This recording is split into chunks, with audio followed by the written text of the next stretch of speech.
মৰমৰ ছাত্ৰ-ছাত্ৰীসকল, আগন্তুক পৰীক্ষাৰ বাবে তোমালোকে নিশ্চয় প্ৰস্তুতি চলাই আছা। আজি মই তোমালোকৰ বাবে যুগুত কৰি আনিছোঁ আন এখন ৰচনা, খেল মহাৰণ। আহাচোন ৰচনাখনিৰ মাজলৈ যাওঁ। প্ৰথম আছে আৰম্ভণি। আৰম্ভণিটো তোমালোকে চাই ল'বা। ক্ৰিয়া হ'ল মানুহৰ জীৱনৰ এটা উল্লেখযোগ্য অংশ। অতীত কালৰে পৰাই ক্ৰিয়াই মানৱ সমাজক একতা আৰু ভাতৃত্ববোধৰ দোলেৰে বান্ধি ৰখাত গুৰুত্বপূৰ্ণ ভূমিকা পালন কৰি আহিছে। এটি শিশুৰ জীৱনত কেৱল পাঠ্যপুথিৰ জ্ঞান লাভ কৰাটোৱেই যথেষ্ট নহয়। পাঠ্যপুথিৰ সহায়ত জীৱনৰ বাবে প্ৰয়োজনীয় যিবোৰ কথা শিকিব নোৱাৰি, সেইবোৰ কথা শিকিব পাৰি ক্ৰিয়াৰ মাধ্যমেদি। ছাত্ৰ-ছাত্ৰীৰ শাৰীৰিক, মানসিক আৰু সামাজিক সুস্বাস্থ্য ৰক্ষাত ক্ৰিয়াই যথেষ্ট সহায় কৰে। সেয়ে বৰ্তমান সময়ত বিদ্যালয়ৰ বিষয়ভিত্তিক পাঠ্যক্ৰমৰ সমান্তৰালকৈ ক্ৰিয়া শিক্ষাৰ ওপৰতো অধিক মনোনিৱেশ কৰা পৰিলক্ষিত হৈছে। দ্বিতীয়তে লিখিছোঁ খেল মহাৰণ কি? খেল মহাৰণ হৈছে অসম চৰকাৰৰ ক্ৰীড়া আৰু যুৱ কল্যাণ বিভাগৰ দ্বাৰা হাতত লোৱা এক অভিলাষী কাৰ্যসূচী, যাৰ প্ৰধান উদ্দেশ্য হৈছে ৰাজ্যখনৰ চুকে কোণে সিঁচৰতি হৈ থকা ক্ৰীড়া প্ৰতিভাসমূহক চিনাক্ত কৰি তেওঁলোকক প্ৰতিভা প্ৰদৰ্শনৰ বাবে এখন উপযুক্ত মঞ্চ প্ৰদান কৰা। 2023 চনৰ 1 নৱেম্বৰত প্ৰথমবাৰৰ বাবে খেল মহাৰণ অনুষ্ঠিত কৰা হৈছিল। প্ৰথম খেল মহাৰণৰ অভূতপূৰ্ব সফলতাৰ পাছত 2024 চনৰ 13 নৱেম্বৰৰ পৰা দ্বিতীয় খেল মহাৰণৰ আয়োজন কৰা হৈছিল। খেল মহাৰণৰ খেলসমূহ বহুকেইটা পৰ্যায়ত অনুষ্ঠিত হয়।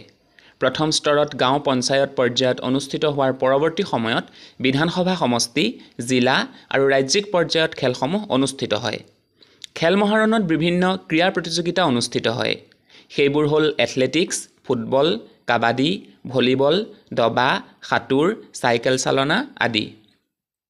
খেল মহাৰণৰ বিভিন্ন শাখাৰ ক্ৰীড়া প্ৰতিযোগিতাসমূহত অংশগ্ৰহণ কৰিবৰ বাবে সুকীয়াকৈ বয়স নিৰ্ধাৰণ কৰা আছে। 14 বছৰ অনূৰ্ধ্ব ক্ৰীড়া প্ৰতিযোগীৰ পৰা আৰম্ভ কৰি 17 বছৰ ঊৰ্ধ্বৰ পুৰুষ, মহিলা সকলোৱে প্ৰতিযোগিতাসমূহত ভাগ ল'ব পাৰে। তদুপৰি দবা প্ৰতিযোগিতা সকলোৰে বাবে মুকলি। উল্লেখযোগ্য যে খেল মহাৰণৰ শুভংকৰটিৰ নাম হৈছে দদান। তৃতীয় লিখিছোঁ মই খেল মহাৰণৰ উদ্দেশ্য। অসম চৰকাৰৰ প্ৰত্যক্ষ পৃষ্ঠপোষকতাত আয়োজিত খেল মহাৰণৰ মুখ্য উদ্দেশ্যসমূহ এনেধৰণৰ। ক. ক্ৰীড়া প্ৰতিভা চিনাক্তকৰণ। খেল মহাৰণৰ প্ৰাথমিক উদ্দেশ্য হৈছে গ্ৰাম্য অঞ্চলত থকা সম্ভাৱনাময় খেলুৱৈসকলক বিচাৰি উলিয়াই তেওঁলোকক এটি সুযোগ প্ৰদান কৰা, যাতে তেওঁলোকে নিজৰ প্ৰতিভা সকলোৰে সন্মুখত প্ৰদৰ্শন কৰিব পাৰে। দ্বিতীয়তে ক্ৰীড়াৰ প্ৰচাৰ আৰু প্ৰসাৰ কৰা। খেল মহাৰণৰ উদ্দেশ্য হৈছে সকলো বয়সৰ লোকক ক্ৰীড়াত অংশগ্ৰহণ কৰিবলৈ উৎসাহিত কৰা আৰু ক্ৰীড়াক তেওঁলোকৰ দৈনন্দিন জীৱনৰ অংশ হিচাপে গঢ়ি তুলিবলৈ উৎসাহিত কৰা। তৃতীয়তে ক্ৰীড়া সংস্কৃতি গঢ়ি তোলা।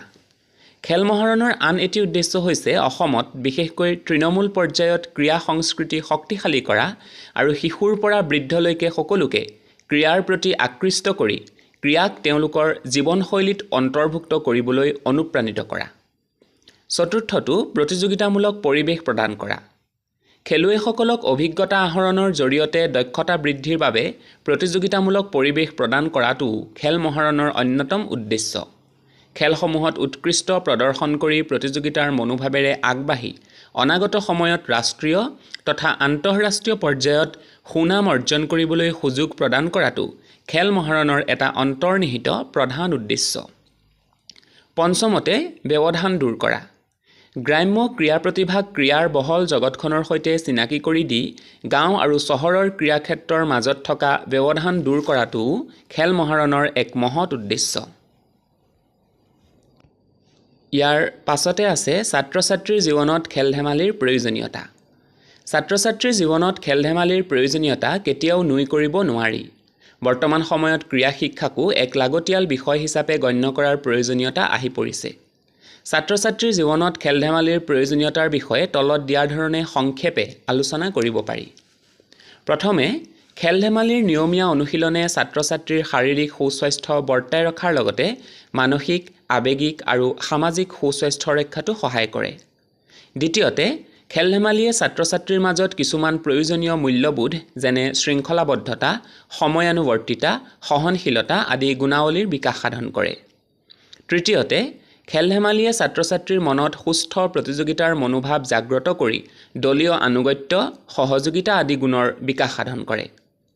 চতুৰ্থতে খেল ধেমালিয়ে ছাত্ৰ ছাত্ৰীৰ মাজত নেতৃত্ব প্ৰদানৰ গুণো বিকশিত কৰে।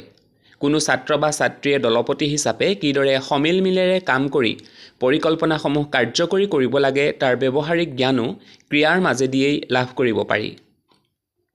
পঞ্চমতে খেল ধেমালিয়ে ছাত্ৰ ছাত্ৰীৰ চৰিত্ৰ গঠনত সহায় কৰে। সুচৰিত্ৰবান ব্যক্তিৰ অলংকাৰ স্বৰূপ গুণৰাজি যেনে মধুৰ মাত কথা, সজ ব্যৱহাৰ আৰু আচৰণ, ধৈৰ্য আদিবোৰ ক্ৰীড়াৰ জৰিয়তে আয়ত্ত কৰিব পাৰি। ষষ্ঠতে খেল ধেমালিয়ে ছাত্ৰ ছাত্ৰীক নিজৰ পচন্দৰ খেল অনুসৰি আগবাঢ়ি গৈ প্ৰতিভা প্ৰদৰ্শনৰ সুযোগ দিয়াৰ লগতে ভৱিষ্যতে সেই খেলৰ যোগেদি কেৰিয়াৰ বাছনি কৰি ল'বলৈও অনুপ্ৰাণিত কৰে। এইবাৰ আমি আহিছোঁ সামৰণিলৈ। ছাত্ৰ ছাত্ৰীসকলক খেল ধেমালিৰ প্ৰয়োজনীয়তা তথা উপকাৰিতাসমূহ অনুধাৱন কৰোৱাবৰ বাবেই চৰকাৰে খেল মহাৰণৰ দৰে অভিনৱ ব্যৱস্থা হাতত লৈছে। দৰাচলতে বিদ্যালয়ৰ দৈনিক কাৰ্যসূচীত ক্ৰীড়া শিক্ষাৰ বাবে এটি সুকীয়া সময়ৰ ব্যৱস্থা থকাটো অতীৱ প্ৰয়োজনীয়। দেখা যায় যে বিদ্যালয়ৰ বাৰ্ষিক ক্ৰীড়া সপ্তাহৰ সময়ছোৱাতহে ছাত্ৰ ছাত্ৰীসকলৰ মাজত খেল ধেমালিৰ অনুশীলন কৰা হয়। ই নিশ্চয়কৈ শুভ লক্ষণ নহয়। আমি সকলোৱে ক্ৰীড়া শিক্ষাৰ প্ৰাসংগিকতা উপলব্ধি কৰি ছাত্ৰ ছাত্ৰীৰ দৈনন্দিন জীৱনত খেল ধেমালিক অন্তৰ্ভুক্ত কৰিব পাৰিলেহে অনাগত সময়ত গৈ তেওঁলোকে সুস্বাস্থ্যৰে মানসিক চাপবিহীন সুন্দৰ জীৱন কটাবলৈ সক্ষম হ'ব।